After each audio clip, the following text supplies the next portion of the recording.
ये पहले प्रधानमंत्री होंगे जो हटते के साथ ही जेल जाएंगे। पर ना पात पर मोहर लगी याद पर। संजय सिंह को मैं देख रहा था, आपके ये सारे बड़े बड़े चैनल दिखाते हॉस्पिटल में थे, मुझे तो पता भी नहीं था हॉस्पिटल में थे। हॉस्पिटल में बैसाखी पर चला के ला रहे थे, तो मैं तो डर रहा था कहीं इसको भी वो कांड तो निकल। इस तरह से मैंने उसका जनाजा देखा, हजारों लाखों लोग थे भाई, और सब चुप थे बेचारे, खामोश थे, खामोश कर दिए गए।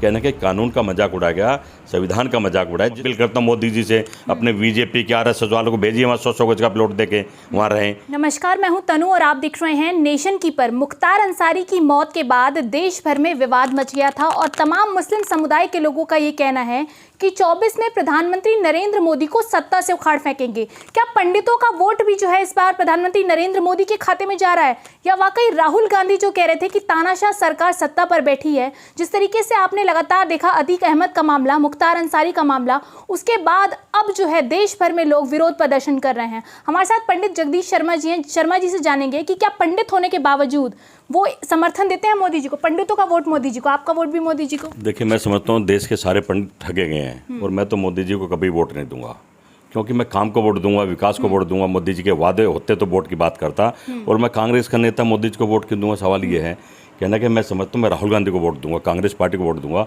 इतिहास है उनका, भारत बनाया उन्होंने। 5 रुपये पेट्रोल डीजल महंगा होता था तो डरते थे हम लोग कि जनता नाराज ना हो जाए, और यहाँ तो अब देखिए मोदी जी क्या कर रहे हैं। मोदी जी सस्ता पेट्रोल अभी भी खरीद रहे हैं, 20-25 रुपये लीटर हम पेट्रोल ला रहे हैं और बेच रहे हैं 100 पार, 90 के आसपास 100 पार ही चल रहा है। ये ठीक बात नहीं है। मोदी जी अतीक अहमद माफियाओं पर कंट्रोल पा रहे हैं, मुख्तार अंसारी जैसे माफियाओं पर, और योगी जी की सरकार बैठी बुलडोजर चलता है। देख, कंट्रोल पाना मोदी जी का, योगी का काम नहीं है। उनसे तो देश की सेवा, देश के पर जो मुद्दों पर राजनीति में आए हैं उनके मुद्दों पर बात करने का काम है मोदी। कंट्रोल पाना पुलिस का है, ED का, CBI का। पर जिस तरह से ये उन पर भी अपना कब्जा करके बैठ गए हैं, वो भी देश की जनता समझ रही है। ये कंट्रोल कैसा फिर इनका? उत्तर प्रदेश में बात करूँगा, जैसा आप कहना चाह रही हैं, उनका कंट्रोल है भाई। जो सेंगर था जिसने बलात्कार करा महिला का, उस पर कोई कंट्रोल नहीं, मतलब उसका घर नहीं टूटा, उस पर बुलडोजर नहीं चला। जिसने किसान को जीप से बाप बेटे ने मारा, कहा था मैं रिजाइन दे दूंगा, उस पर कोई कंट्रोल नहीं चला। वो जो पहलवान बेटियों का जिन्होंने हनन करा, जो गोल्ड मेडल है देश के लिए, मोदी जी की बेटी थी, हमारी बहन बेटी थी, उनके ऊपर कोई बिल्डोजर नहीं चला। गरीब आदमी पर, वो बेचारा एक माँ बेटी भी आपने देखा झोपड़ी में जला के मार दी इन्होंने। तो ऐसा काम कर सकते हैं, कंट्रोल ऐसा कर सकते हैं। ये लोग डरते हैं, डरपोक हैं, और राहुल गांधी हमारा नेता डरा नहीं। भारत जोड़ो यात्रा निकाली, न्याय यात्रा निकाली, और रोड पर है, सारी सुरक्षा उसकी हटा ली है, फिर भी रोड पर है। और इन्होंने 3 गुना 4 गुना अपनी सुरक्षा बढ़ा ली सभी ने। आप जाए इनके घर के बाहर देखिए, रोड पर निकलने में उसका military, BSF, CRPF, commando, SPG, कितनी फौज ले ली है। मुझे लगता है भारत की आधी फौज तो इन 4-5 लोगों के पास है। और ऐसे जो साधु संत महात्मा इनके साथ चल रहे हैं, उन पे सारे बाबा, हीरोइन, कंगना पर भी सुरक्षा की वजह। इनको क्या जरूरत है? इन्होंने गलत काम करा है, एक गलत माहौल बनाया, तो उनको सुरक्षा दी है ना। अच्छा काम करो। बताओ, महात्मा गांधी को कहाँ सुरक्षा थी? डंडी लेके पैदल निकल जाते थे, क्योंकि जनता के आदमी थे, जनता की बात करते थे। कहीं ना कहीं डर गए हैं, और ये डर ही बता रहा है कि मोदी अब की 400 पार नहीं, मोदी अब की भारत से बाहर है। लेकिन क्या लग रहा है, लगातार सवाल उठ रहे हैं कि मुख्तार अंसारी को स्लो पॉइजन दिया गया था जेल में, तो जेल में भी लोग सुरक्षित नहीं है आज देश में। भाई, आज संजय सिंह को मैं देख रहा था, आपके ये सारे बड़े बड़े चैनल दिखाते हॉस्पिटल में थे, मुझे तो पता भी नहीं था हॉस्पिटल में थे। हॉस्पिटल में बैसाखी पर चला के ला रहे थे, तो मैं तो डर रहा था कहीं इसको भी वो कांड तो निकल दिया। स्लो चल रहा, बेचारा निपटा दियो। सुप्रीम कोर्ट ने फटाफट जमानत ले ली है। कहना कहीं ये रास्ता ठीक नहीं है कि अदालत भी अपनी, पुलिस भी अपनी, और सज़ा भी आप दो, और जेल में ले जाके जहर भी आप दो। ये परंपरा ठीक नहीं है, ये लोकतंत्र और संविधान का अपमान है, और ये सरकार कर रही है। अब विरोध तो विपक्ष नाते हम करेंगे ना, अब तो पूरा देश विरोध कर रहा है। कह रहे मोदी क्यों, क्या करा मोदी ने? BJP क्यों, क्या करा भाजपा ने? इन्होंने तो गुमराह करा, भाईचारा ख़त्म करा, एक दूसरे को झगड़ा करा, ये तो करा 8-9 साल में। हर आदमी को डर के साए में जी रहा है।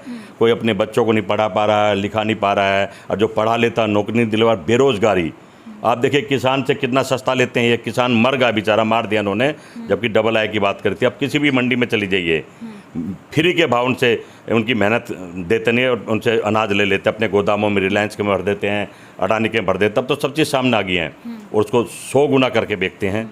देखिए, प्रधानमंत्री नरेंद्र मोदी का नारा अब की बार 400 पार का है, तो क्या ये 400 पार का जो नारा प्रधानमंत्री नरेंद्र मोदी का है उसमें दलित वोटर, महिला वोटर या फिर तमाम मुस्लिम वोटर्स भी इस वक्त प्रधानमंत्री नरेंद्र मोदी के साथ खड़े हैं? मुख्तार अंसारी का मामला कितना अफेक्ट करेगा? क्या लग रहा है? मुख्तार अंसारी इसके मुसलमान विरोध में भी उतर चुके हैं और कहा जाता है कि मोदी विरोधी मुसलमान लोग हैं, तो हिंदुओं का तो समर्थन है ना मोदी जी के पास। देखिए, किसी भी पार्टी को धर्म की राजनीति से दूर रहना चाहिए। हमारे संविधान में लिखा है जो राजनीति करे उसका धर्म से कोई ले लेना नहीं।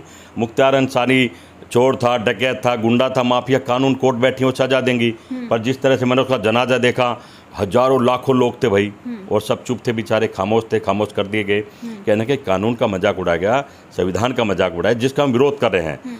और मैं समझता हूँ भारत सरकार को अपने वादों पर बात करनी चाहिए। उस पर बिल्कुल मौन है, चुप है।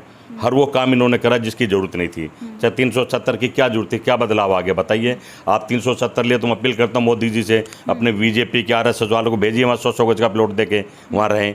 मोदी जी खुद नहीं जाते हैं, कश्मीर में घुसते हैं डर के मारी। कहने के मैं समझता हूँ डर का माहौल बना दिया है। हिंदू, मुसलमान, सिख, ईसाई, ये भारत के परंपरा के सिद्धांत है और भारत के नागरिक हैं। कितने मुसलमानों की मैं देखता हूँ कि शहादत दिए फौज में जाके, उनके वो बनी हुई हैं। पुलवामा में कितने जवान बिना मार दिए गए हैं, उन पर कोई इंक्वायरी नहीं, उनकी जांच नहीं है। जहाँ जांच होनी चाहिए वहाँ सरकार करती नहीं है, और जहाँ नहीं होनी चाहिए वहाँ ED, CBI सब पीछे लगा देती है। तो मैं समझता हूँ भारत का माहौल ठीक कर दिया। ये जो 400 पार की बात कर रहे हैं, सुप्रीम कोर्ट ने इनकी पोल खोल दी है। सुप्रीम कोर्ट से बड़ा तो कुछ नहीं है। इलेक्ट्रिक बॉन्ड में खोल देगा डकैत है, चोर नहीं। हम तो राहुल गांधी तो चौकीदार चोर बोलते थे। आपके अकाउंट फ्रीज हो चुके हैं, आप पर जुर्माना लगा भाई, वो भी सुप्रीम कोर्ट की मेहरबानी, उन्होंने खोला। वो तो हमें फांसी दे के मारना चाहते हैं कि चुनाव में तुम घर बैठ जाओ, आंख मीच लो, हम ही करेंगे जो कुछ करेंगे, हम ही सबकी वोट अपने आप ले लेंगे, जनता की वोट चाहिए भी ना, हम खुद ले लेंगे EVM मशीन से। इसका भी विरोध हो रहा पूरे देश में। समझता हूँ संज्ञान लिया है, उन्होंने नोटिस दिया चुनाव आयोग ने, क्यों भाई ये क्या घपला बताइए आगे। और मैं समझता हूँ, अपील करता हूँ आपके माध्यम से सुप्रीम कोर्ट से, जो पर्चियां गिरती है उन पर्चियों को उठाकर गिना जाए, किसकी कितनी वोट है, फिर रिजल्ट बनाया जाए। EVM मशीन के रिजल्ट को तुरंत रोक लगा दी जाए, तभी लोकतंत्र और संविधान बचेगा। आप राहुल प्रियंका गांधी सेना के अध्यक्ष हैं, क्या आपको लगता है कि राहुल गांधी को राम मंदिर के मुद्दे को देखना चाहिए ताकि हिंदू वोटर उनकी तरफ आकर्षित हो सके? देखिए, राहुल गांधी भारत का बेटा है। वो गंगा का, बिहार का, जमुना का, रोड का, इधर उधर का बेटा नहीं है। वो भारत का बेटा, उसके पिताजी भी भारत के बेटे थे, ये भी भारत का बेटा है। और भारत का बेटा भारत की बात करेगा, भारत के लोगों की बात करेगा। जब हमें पता कि संविधान में लिखा हमने धर्मों में जाना ही नहीं है, जात पर ना पात पर मोहर लगी याद पर। हमें तो हर आदमी का काम करना है, किसी भी समाज से हो, किसी भी उससे हो, उसको उसी हिसाब से हमने देखते हैं।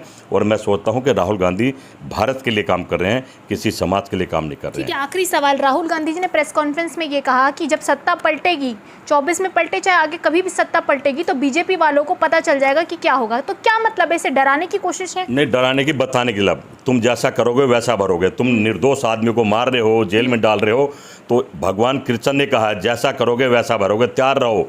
ये पहले प्रधानमंत्री होंगे जो हटते के साथ ही जेल जाएंगे, क्योंकि घपले घोटाले इतने कर दिए हैं। इनका सारी मंत्रिमंडल, चाहे गोदी मीडिया, सब राहुल गांधी ने कह दिया है कि पहली कैबिनेट में फैसला लेंगे कि भारत का पैसा कहाँ गया, भारत का संविधान कहाँ गया, भारत का लोकतंत्र कहाँ गया, भारत का सफ़ेद पैसा कहाँ गया, सब निकाल के देंगे। क्योंकि भारत की चीज़ तो भारत को मिलनी चाहिए, और वो शेर का बच्चा करेगा, डरने वाला नहीं है। बहुत बहुत धन्यवाद। तो लगातार राहुल गांधी जी बयान दे रहे हैं और कह रहे हैं कि अगर सत्ता पलटेगी तो मोदी सरकार के लिए काफ़ी मुश्किल खड़ी हो जाएगी। तो सबसे बड़ा सवाल देश में आज ये है कि क्या 2024 में प्रधानमंत्री नरेंद्र मोदी की सत्ता खत्म हो जाएगी, क्योंकि केजरीवाल को भी जेल भेज दिया गया है। और महारैली, इंडिया अलायंस की जो महारैली हुई थी, उसमें जितनी भीड़ थी वो ये साफ तौर पर दर्शा रही है कि 24 में सत्ता का तख्ता पलट होने वाला है। नमस्कार।